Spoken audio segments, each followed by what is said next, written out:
Let's talk about love, honey. I can honestly say this with certainty. I've never been in love with somebody. Yeah. I know that I'm in love with myself. That's the one thing. But that's a good thing also. Yes. No, for me, that I know that I'm in love with myself. Because like, you I do love love myself yourself. and I love my time. I love spending time with myself. When you say you in love with yourself, do you mean to say you take time to take care of Oli? It's not even I have to take time. I know that I make time for myself. Yeah. I'm very comfortable with Yeah. myself. I'm very comfortable being by myself. Yeah. I'm comfortable doing things by myself. I also am comfortable being with other people because Yeah. I've taken time to be with myself. Hey. And I think that's why I'm at that point where if I were to meet somebody, right? Because I know what I like and what I am interested in. Like I'm not, it won't be, oh my gosh, this person has to love me so Yeah. that I can love myself. Yeah. There is no void in my life where I have to let somebody else fill it in. Let's talk about that. There are people out there, guys. There are people out there, they don't love themselves. Mara, muthu wa teng o batla go ratiwa. Ufuna ukuthandwa kodwa wena awuzithandi. How do you begin to give love when you don't even love yourself? Like, how do you begin to do that? And listen, I find this from personal experience that people who don't love themselves, they end up hurting you like crazy. You know that saying, yeah, hurt people hurt people. Absolutely, I believe in that. And also, I think when you don't know who you are, right? You end up filling that void with either, and I always address it with my friends. With either what? We have different, I guess, habits that we will pick up, and then we will fill that void up with this habit or with whatever. It either be sex. Hold on.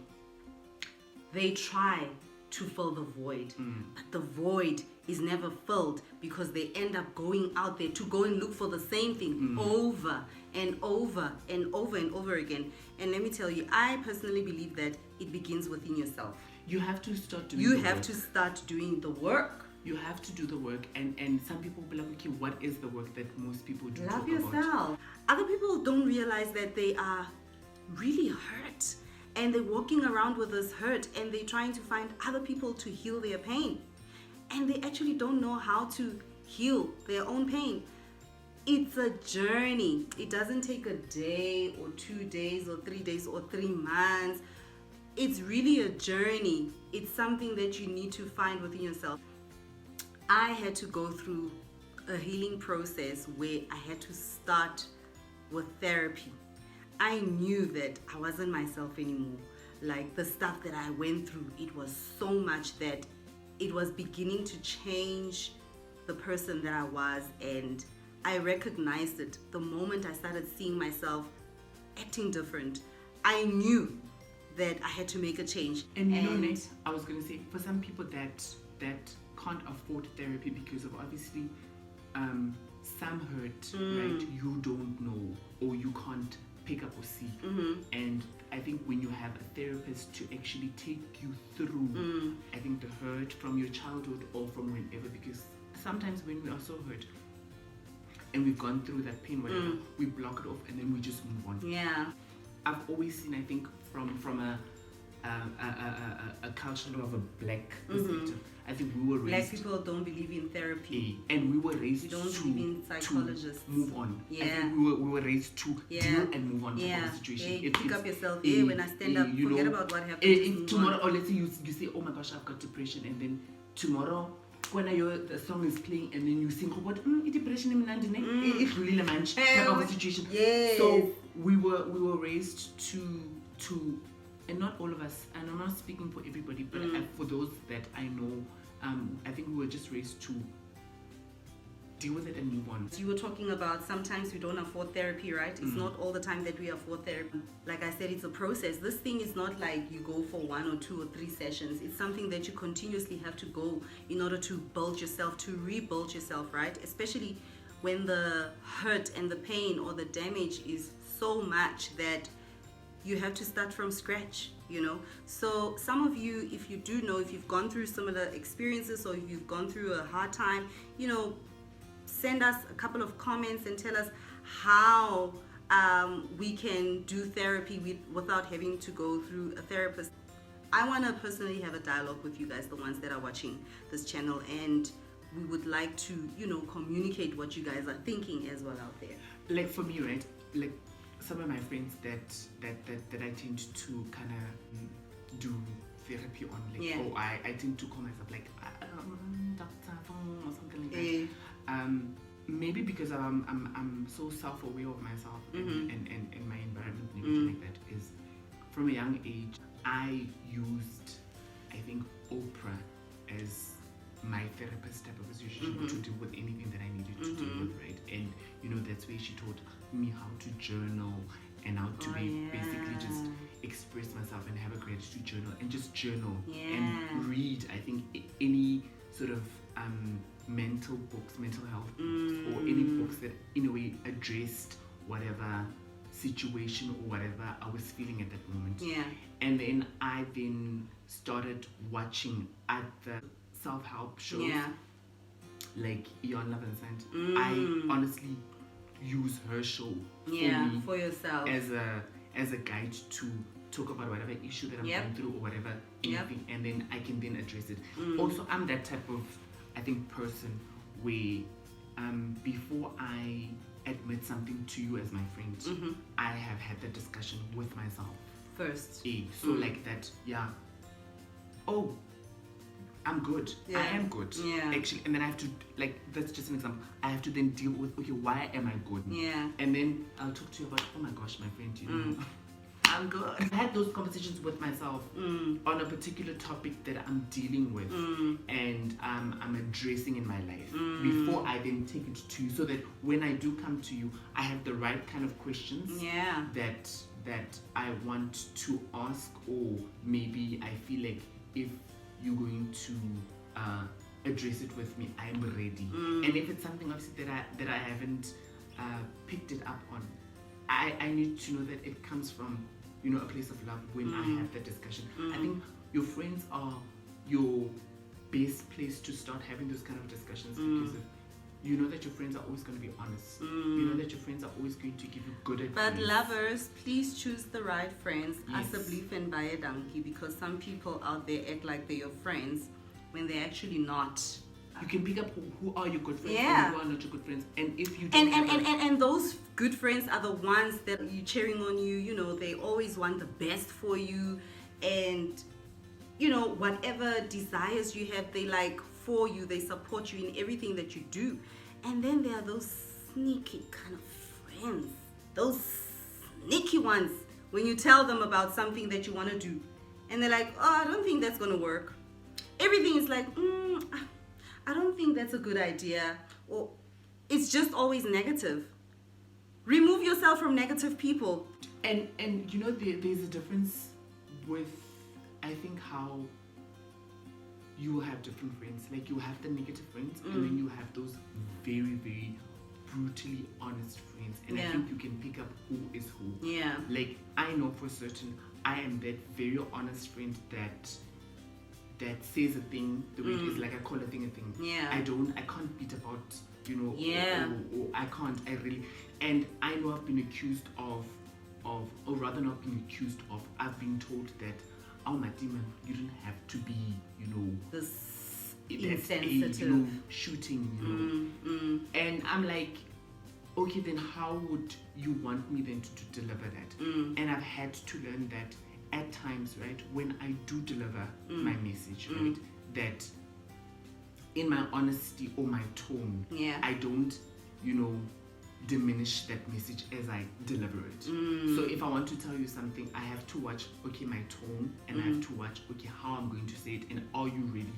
for me to actually say it, so that I don't honestly diminish that message that I'm saying to you as a friend, you know. And I think as you grow up, you get to see, okay, who is actually in your corner and who's not in your corner, and who can actually tell you. Guys, me and this friend here, We met over a decade ago. 2007. Is it 2006?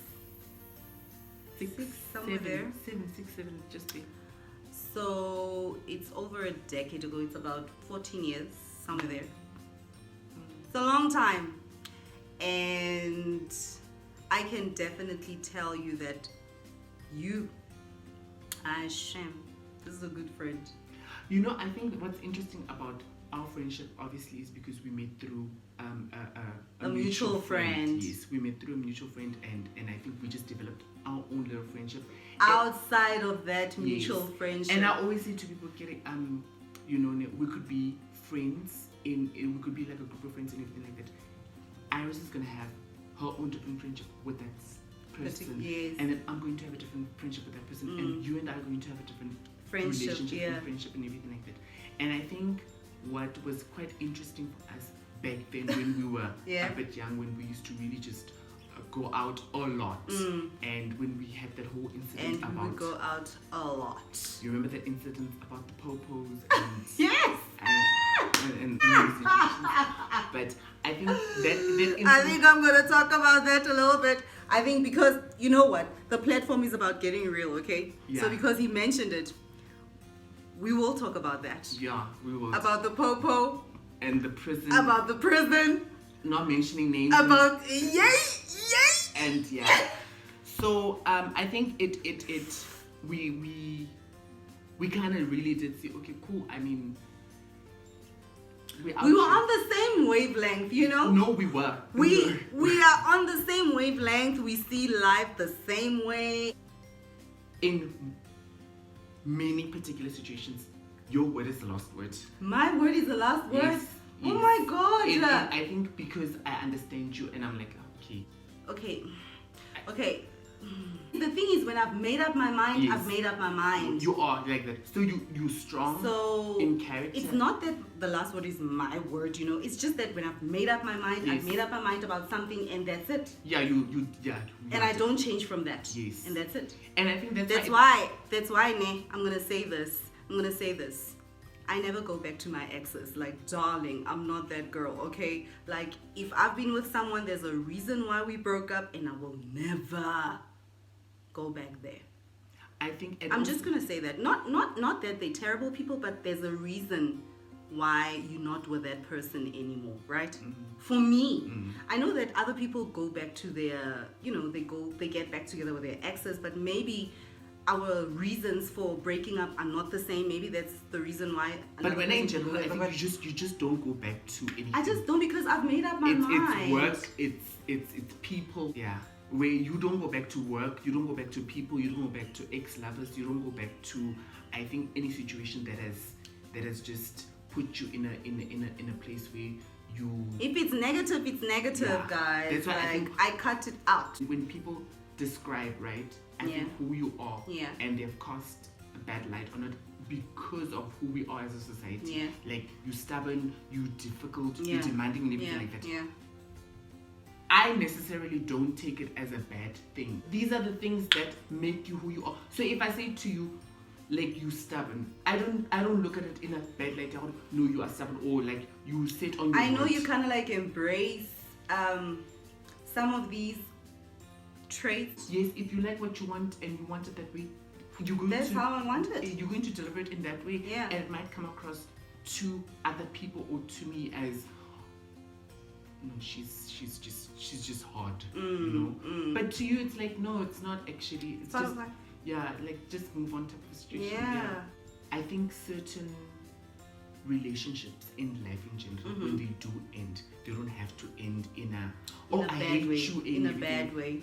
We grow apart, Yeah. and we then realize you're a different person compared to when I met you, and it's not gonna be the same. Yeah, you know? moving forward. We grow up and we realize that you have a different life, and I think, you know what's interesting. I have a sort of a thing that I tell myself when a friend gets married. It happened with you and I. When you and I met, right?